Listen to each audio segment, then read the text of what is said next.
राधा को अपना विरोध करता देख समुद्र राज रत्नाकर बनाते हैं राधा को बंदी और दूसरी ओर अधर्म के मार्ग पर अग्रसर अश्वों से ब्रह्मपुत्रों को मुक्त कराने आए कान्हा और बलराम फंस जाते हैं सर्वशक्तिशाली अश्वों के मध्य। अश्वलोक में मनुष्य प्रवेश कर चुका है, ढूंढो उन्हें।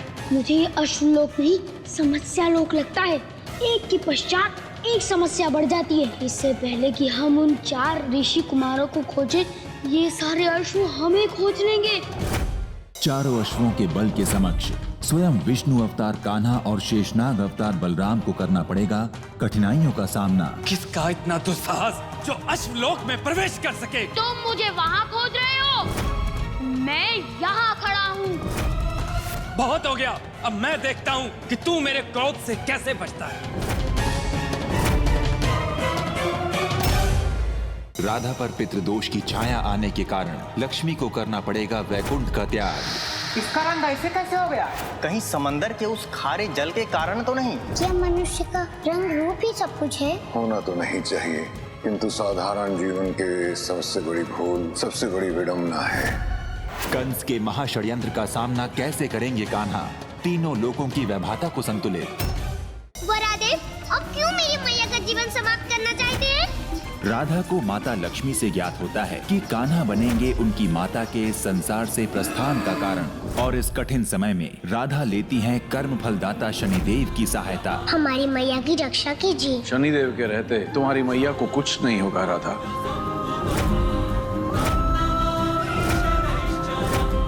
परम अवतार श्री कृष्ण नियति द्वारा निर्धारित माता कीर्ति के धरती लोक से प्रस्थान के लिए धारण करते हैं कश्यप अवतार और राधा पहुंचती हैं कर्म फलदाता शनिदेव के मंदिर और लगाती हैं अपनी माता कीर्ति के प्राणों की रक्षा की गुहार। मैं जानता हूँ तुम्हारी माता निर्दोष है और हमारे रहते किसी भी निर्दोष को कोई दंड नहीं दे सकता, फिर चाहे वो महादेव हो, ब्रह्मदेव हो या फिर स्वयं परमावतार श्री कृष्ण ही क्यों ना हो।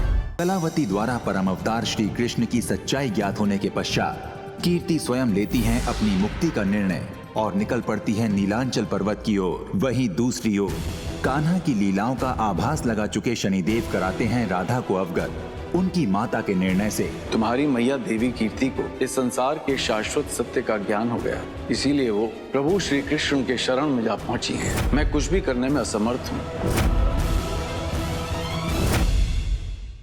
शनिदेव, शनिदेव!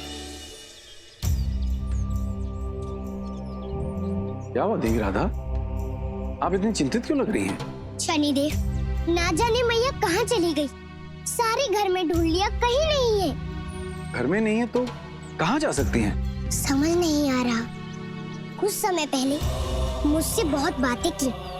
उनकी सारी बातें ऐसी थी जैसे उन्हें किसी सच का पता चल गया हो, किंतु बताया कुछ नहीं। मुझे सुनाया और कुछ ही देर बाद पता नहीं कहाँ चली गई।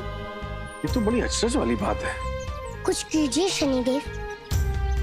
मुझे पूर्ण विश्वास है कि ये सब उस कान्हा की मायावी लीला है।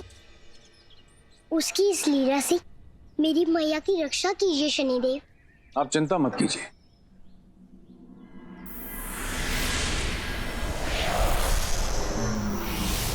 हे कृष्ण, कितनी अनजान थी मैं कितनी अभागन थी। मेरे समक्ष साक्षात त्रिलोकी कृष्ण थे और मैं पहचान भी नहीं पाई। जब कभी कभी मुझे आभास होता था कि मेरा कान्हा कोई साधारण बालक नहीं, कुछ तो है उसमें असाधारण, परंतु मूर्ख ठहरी मैं, ममता में अंधी, झटक देती थी उन विचारों को। परंतु आज मेरी आंखें खुल गई हैं। ये अवश्य ही मेरे पुण्य कर्मों का फल है जो आज मैं अपने प्रभु के वास्तविक स्वरूप को देख पाई। अपने चरणों में मेरा प्रणाम स्वीकार कीजिए प्रभु। नहीं काकी, आप ऐसा मत कीजिए। ईश्वर तो मैं संसार के लिए हूँ, आपके लिए तो मैं वही नटखट माखन चोर कान्हा हूँ। काकी, सौभाग्यशाली तो मैं हूँ जो आपने मुझे अपनी गोद दी, अपनी ममता की छाव दी। आपने भी तो लक्ष्मी स्वरूपा राधा की मैया होने का वरदान देकर मेरी सब आस पूरी कर दी है। अब तो बस एक अंतिम इच्छा शेष रह गई है। कहिए, कौन सी इच्छा काकी? मेरे प्रभु कब मुझे अपनी शरण में लेकर अपने धाम में स्थान देंगे? काकी, भगवान कोई भी कार्य प्रत्यक्ष नहीं करते, माध्यम के द्वारा करते हैं। जब उचित समय आएगा तब स्थितियाँ स्वयं ही उनके अनुरूप बन जाएंगी।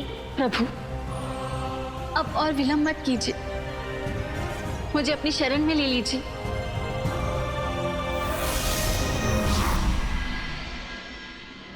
हे प्रभु, क्या हुआ शनिदेव? क्या हुआ मेरी मैया को? वो ठीक तो है ना? धन्य है प्रभु और धन्य है भगवान की लीला। भगवान श्री कृष्ण की लीला न कोई समझ पाया है और ना ही कोई समझ पाएगा। उनकी लीला परंपार है। किंतु हुआ क्या शनिदेव? मुझे भी तो बताइए। देवी राधा, न उन्होंने मुझ पर दोष लगने दिया और ना ही स्वयं पर। उन्होंने ऐसी लीला रच दी जिससे देवी कीर्ति के प्रस्थान का मार्ग स्वतः ही बन गया। आप ये क्या कह रहे हैं शनिदेव? तुम्हारी मैया देवी कीर्ति को इस संसार के शाश्वत सत्य का ज्ञान हो गया। हे संपूर्ण ब्रह्मांड को चलाने वाले ब्रह्मा विष्णु महेश, जिस किसी ने भी मेरी मैया के प्राण हरे हैं, मेरा अनुरोध है कि उनके प्राण वापस कर दे, अन्यथा इस संसार में महाविनाश होगा। कान्हा को अपनी माता के प्रस्थान का कारण समझ क्रोधित राधा लेती हैं भद्रकाली का महारूप। वहीं दूसरी ओर संसार को उनके आक्रोश से बचाने हेतु कान्हा लेते हैं चतुर्भुज अवतार। सारी भरभूति जी, हाँ हमको माफ कर दीजिए, लेकिन आप हमारा चेहरा देखने का जिद बिल्कुल नहीं कीजिए। हाँ, आप बिल्कुल पराये जैसी बात कर रही हैं। हाँ तो आप पराई तो हैं। आए, भाभी जी के आने का टाइम हो गया, लेकिन भाभी जी अभी तक नहीं आई। अब तक तो आ जाना चाहिए था। आए, भाभी जी हेलमेट में? भाभी जी का हेलमेट तो दिखाई दे रहा है, लेकिन नीचे स्कूटी का ही नहीं दिखा रही है बे।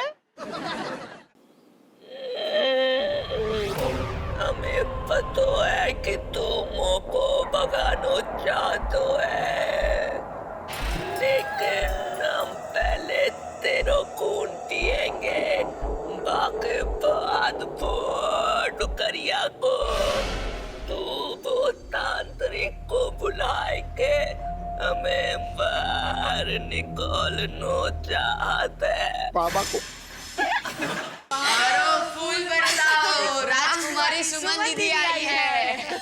अरे वाह बिंदिया रानी, आपने भी फूल बरसाया है?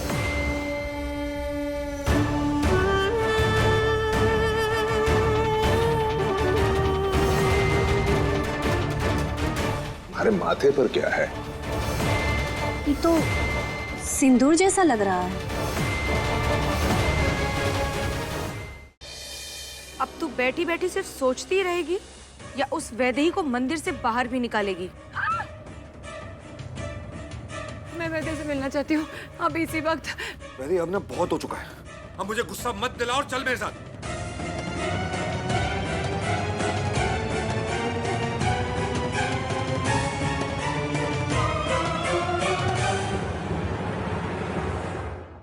मिनिस्टर का ऑपरेशन 1 घंटे में होने वाला है। वो सामने डॉक्टर देख रहे हो, यही करेगी ऑपरेशन। ईरा पांडे नाम है इसका।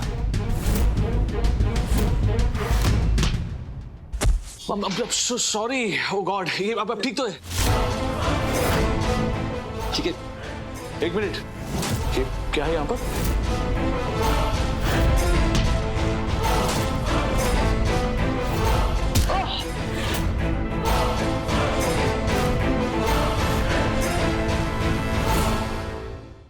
भरभूति जी, हाँ हमको माफ कर दीजिए, लेकिन आप हमारा चेहरा देखने का जिद बिल्कुल नहीं कीजिए। हाँ, आप बिल्कुल पराये जैसी बात कर रही हैं। हाँ तो आप पराई तो हैं। आए, भाभी जी के आने का टाइम हो गया, लेकिन भाभी जी अभी तक नहीं आई। अब तक तो आ जाना चाहिए था। आए, भाभी जी हेलमेट में? भाभी जी का हेलमेट तो दिखाई दे रहा है, लेकिन नीचे स्कूटी का ही नहीं दिखा रही है बे।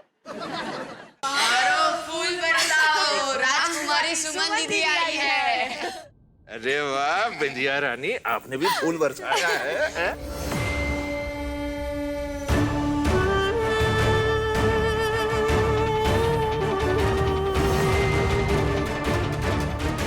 तुम्हारे माथे पर क्या है? ये तो सिंदूर जैसा लग रहा है।